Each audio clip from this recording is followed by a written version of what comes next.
Hi, welcome to our channel सीखो और सिखाओ। तो हम बात कर रहे हैं पेपर नंबर 4 की। पेपर नंबर 4 में हम डिस्कस करेंगे यूनिट 2। यूनिट 2 में 5 सब यूनिट्स हैं। तो आज हम डिस्कस करने वाले हैं 2.4 classroom management and teaching strategies. और इसके अंदर क्या चीजें इंक्लूड की गई हैं, cooperative learning and peer tutoring. तो क्या है, इसके अंदर क्या होता है, किस तरीके से हम बच्चों की लर्निंग को मीनिंगफुल बनाते हैं, वो जो है हम आज की इस यूनिट में सीखेंगे। तो देखते हैं सबसे पहले हम कोऑपरेटिव लर्निंग। कोऑपरेटिव लर्निंग क्या है? तो जैसे कि आप नाम से ही समझ रहे हैं, कोऑपरेटिव लर्निंग, कोऑपरेट करना, एक दूसरे का सहयोग करना, एक दूसरे की मदद करना, यानी एक दूसरे की हेल्प से जो चीज सीखी जाती है उसको हम बोलेंगे कोऑपरेटिव लर्निंग। तो वैसे तो हम लोग ये चीजें अपनी डेली लाइफ में फॉलो करते हैं, लेकिन क्लासरूम में एक लर्निंग को कोऑपरेटिव लर्निंग बनाएगी और किस तरह बच्चों को जो है उसमें इंक्लूड करेगी, तो वो जो है हम इसमें समझ लेते हैं। तो cooperative learning is a successful teaching strategy in which small team जो है, इसके अंदर क्या होता है, स्मॉल टीम्स बनाई जाती हैं बच्चों की, each with students of different level of ability. यानी जो टीम बनाई जाएगी बच्चों को, जिन बच्चों को उस टीम में इंक्लूड किया जाएगा वो अलग अलग एबिलिटी के होंगे, यानी डिफरेंट एबिलिटी के बच्चों को एक साथ रख के 4, 5 या 6 to 7 का ग्रुप बना के उनको जो है कोई भी टास्क दिया जाएगा, कोई भी एक्टिविटी की जाएगी जिसको वो एक दूसरे की हेल्प से जो है उसे सॉल्व करेंगे। तो use a variety of learning activities, जिसके अंदर हम क्या यूज करते हैं, वैरायटी ऑफ लर्निंग एक्टिविटीज, यानी अलग अलग एक्टिविटीज को हम करवाते हैं to improve their understanding of a subject. और क्यों कराते हैं, इसका पर्पस क्या है, यानी जो बच्चे का सब्जेक्ट है उस सब्जेक्ट से रिलेटेड जो उसका टॉपिक है, उस टॉपिक को वो बहुत अच्छे से समझ पाए, वो टॉपिक उसे अच्छे से क्लियर हो जाए, यानी उसकी अंडरस्टैंडिंग को स्ट्रॉन्ग करने के लिए जो है हम कोऑपरेटिव लर्निंग को फॉलो करते हैं। Each member of a team not only for the learning, यानी अब ये क्या कह रहा है कि इस टीम के अंदर जो पार्टिसिपेंट हैं, जो टीममेट्स हैं, वो सिर्फ अपनी खुद की लर्निंग के लिए रेस्पॉन्सिबल नहीं होंगे, यानी जो उन्हें सिखाया गया है वो सिर्फ उसके लिए जिम्मेदार नहीं है, बल्कि वो जो दूसरों को सिखा रहे हैं, also for the helping teammate, जो दूसरों को सिखा रहे हैं उसके लिए भी वो रेस्पॉन्सिबल होंगे। क्योंकि नाम क्या है, कोऑपरेटिव लर्निंग, यानी एक दूसरे को कोऑपरेट करना, एक दूसरे की हेल्प करना, यानी जो मैंने सीखा वो मैं दूसरे को भी सिखाऊंगी, ये मेरी रिस्पॉन्सिबिलिटी है, तभी जो है वो क्या कहलाएगी, कोऑपरेटिव लर्निंग कहलाएगी।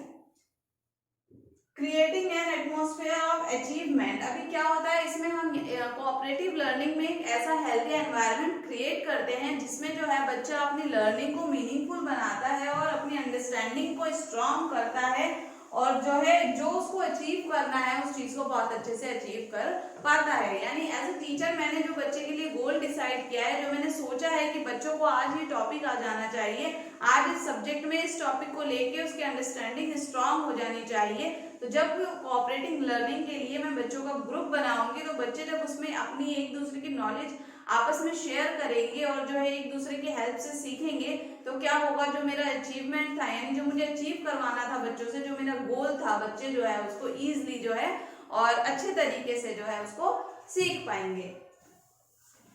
तो ये बात की अभी हमने कोऑपरेटिव लर्निंग क्या है। तो अब हम देख लेते हैं कि कोऑपरेटिव लर्निंग के बेनिफिट्स क्या हैं, इसके क्या फायदे हैं, इसको क्यों करवाना चाहिए। तो फन एक्टिव एंगेजमेंट, यानी फन और एक्टिव, इसमें क्या है कि जो बच्चे होते हैं वो एक दूसरे के साथ मिलकर जो है लर्निंग जो है सीखते हैं, किसी भी एक्टिविटी को करते हैं, तो अलग अलग एबिलिटी के बच्चे एक साथ इकट्ठे बैठकर जो है उसको सीख रहे हैं। तो जब बच्चे साथ में बैठे हैं तो वो आपस में बात भी करेंगे, और जब बात करेंगे एक दूसरे को देखेंगे, तो यानी वो एक्टिव है, पैसिव नहीं है, वो अपना माइंड भी यूज कर रहे हैं और फिजिकल लेवल पे वो अपने हाथ पैर ये सारी चीजें भी यूज कर रहे हैं। तो साथ में उनकी जो स्टडी है और जो उनकी लर्निंग है वो कैसी हो जाएगी, फनिंग हो जाएगी, इसमें बच्चा जो है एंजॉय करेगा उसको और बहुत अच्छे से जो है उस चीज को सीखेगा। एक्टिव नॉट पैसिव, वही बात आ गई कि ये जो कोऑपरेटिव लर्निंग है ये कैसी है, एक्टिव है। एक्टिव मतलब जिसमें हम एक्टिव रहते हैं, जिसमें हम बोलते भी हैं, हम कोई एक्शन भी करते हैं, कुछ भी करते हैं, तो ये कैसी है, एक्टिव है, नॉट पैसिव, बैठ के सुन रहे हैं और देख रहे हैं। तो कोऑपरेटिव लर्निंग पैसिव नहीं है, कैसी है, और student learn from one another, cooperative learning नाम से ही आपको पता है कोऑपरेट करना, एक दूसरे की हेल्प करना। तो कोऑपरेटिव लर्निंग क्या है? All student learn from one another. सारे बच्चे जो है एक दूसरे से ही सीखते हैं, क्योंकि नाम ही उसका कोऑपरेटिव लर्निंग है, एक दूसरे को कोऑपरेट करना सीखने के लिए। इम्प्रूव्ड सोशल स्किल्स, अब जब अलग अलग एबिलिटी के बच्चे इकट्ठे बैठकर जो है किसी चीज को करेंगे, किसी एक्टिविटी को करेंगे, टीचर्स द्वारा दिए गए किसी टास्क को कंप्लीट करेंगे, तो बच्चे जो है ये बिल्कुल तय है कि बच्चे आपस में कम्युनिकेट भी करेंगे, तो उनकी जो सोशल स्किल्स हैं वो भी वहां पे इम्प्रूव होंगी। तो कोऑपरेटिव लर्निंग का एक मेन जो बेनिफिट है वो क्या है? सोशल स्किल्स को इम्प्रूव करना। ग्रुप इंटरेक्शन, अब जब बच्चों का हमने ग्रुप बनाया है तो बच्चे जो है आपस में इंटरेक्ट करना सीखेंगे, बच्चों का इंटरेक्शन होगा, एक दूसरे को जानेंगे, एक दूसरे को समझेंगे।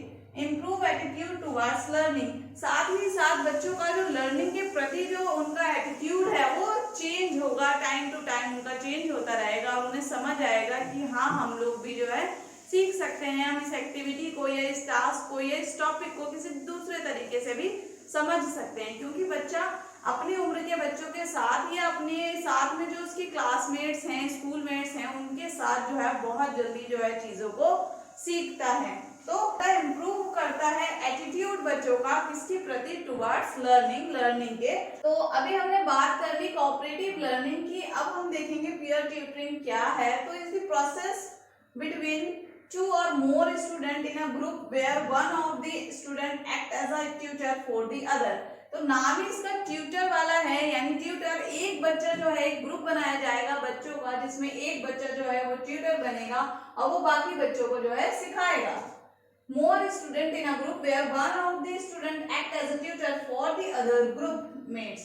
Peer tutoring can be applied among students of the same age, यानी सेम एज के बच्चों के लिए भी इसको अप्लाई किया जा सकता है। यानी हम एक क्लास में सेम एज के बच्चों का एक ग्रुप बना देंगे और उसमें एक बच्चा जो होगा वो मेन होगा, यानी वो जो है बाकी बच्चों को सिखाएगा। तो ये क्या कहलाती है? हमारी peer tutoring. High level student mix with low level students in peer, इसमें क्या होता है? हाई लेवल के बच्चों को और लो लेवल के बच्चों को दोनों को इंक्लूड किया जाता है, दोनों का मिक्स ग्रुप बनाया जाता है, दोनों ही लेवल के बच्चे एक साथ बैठकर सीखेंगे। इसमें जो हाई लेवल के बच्चे होते हैं वो लो लेवल वाले बच्चों की हेल्प करते हैं उनको सिखाने के लिए। आप लोगों ने भी अपने स्कूल टाइम पे ये चीज देखी होगी, स्कूल में कभी मैम ऐसे ग्रुप बनवा देती थी बच्चों के कि चलो ये थोड़ा स्टडी में वीक है और ये जो है इंटेलिजेंट है, तो उसको उसके साथ बिठा दिया कि तुम थोड़ी इसकी हेल्प कर दो और जो है ये इसके माध्यम से, एक दूसरे के माध्यम से उसको सीख जाएंगे। और जो है और ऐसा होता भी था, हम बहुत जल्दी जो है उस चीज को समझ पाते थे। कभी ऐसा होता है बच्चा टीचर के डर से या बच्चे का टीचर के प्रति जो है कुछ ऐसा बिहेवियर होता है और जो है जो टीचर समझा रही है वो नहीं समझ पाता, लेकिन उसी की सेम एज का बच्चा अगर उसको वो चीज समझाता है एक बार दो बार, तो वो जो है उस चीज को बहुत जल्दी सीख जाता है। तो ये नेचर भी होता है और बच्चे जो है इस चीज को बहुत जल्दी से सीख जाते हैं। तो इस चीज को देखते हुए जो है हम कौन सी लर्निंग का यूज करते हैं? पीयर ट्यूटरिंग का यूज करते हैं, जिसमें हम सेम एज के बच्चों का जो है ग्रुप बनाते हैं, जिसमें एक बच्चा जो होता है बाकी के बच्चों को सिखाता है। और हम इसके अंदर किन्हें इंक्लूड करते हैं? लो लेवल के बच्चों को और हाई लेवल के बच्चों को। जो हाई लेवल वाला बच्चा होता है वो लो लेवल वाले बच्चों की हेल्प करता है स्टडी में, किसी भी पर्टिकुलर टॉपिक में या कोई भी एक सब्जेक्ट है उसको लेकर।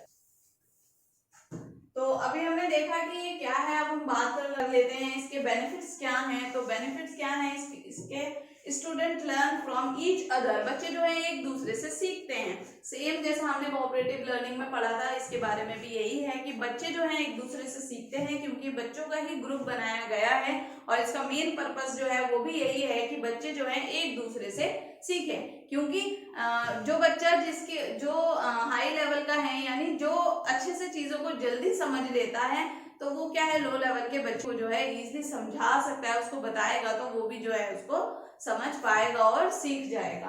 तो क्या होता है इसमें? Student learn from each other, बच्चे जो है एक दूसरे से सीखते हैं।